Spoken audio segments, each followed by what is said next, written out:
Going out, we're going out. Why? And what's so special? Because it's Kodomonohi. Huh? Makaha naman to. Kodomonohi or Children's Day is a national holiday in Japan celebrated annually on May 5th to honor children's personalities and celebrate their happiness. Pikachu! Ay, napasok si Pikachu. Pikachu! Dati pala, historically, this festival is only for boys. Ngayon, ginawa na nilang national holiday to celebrate the health and prosperity of all children. Aha, aber, ano pa mga kaganapan? Eto nga, ito ang final festival ng kanilang Golden Week. Alam ko na, meron din silang KKK. Ha? Koinobori, Kabuto, Kashiwamochi.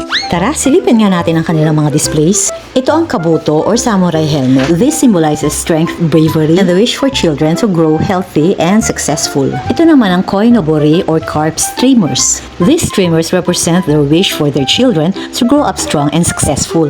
Ginagawa din nila to at dinidisplay sa kanilang mga bahay. At ito ang kanilang special treat, ang kashiwamochi. Ito ang traditional rice cake nila na nababalutan ng kashiwa or oak leaf. Ay, hindi kinakain ng dahon yan, ha?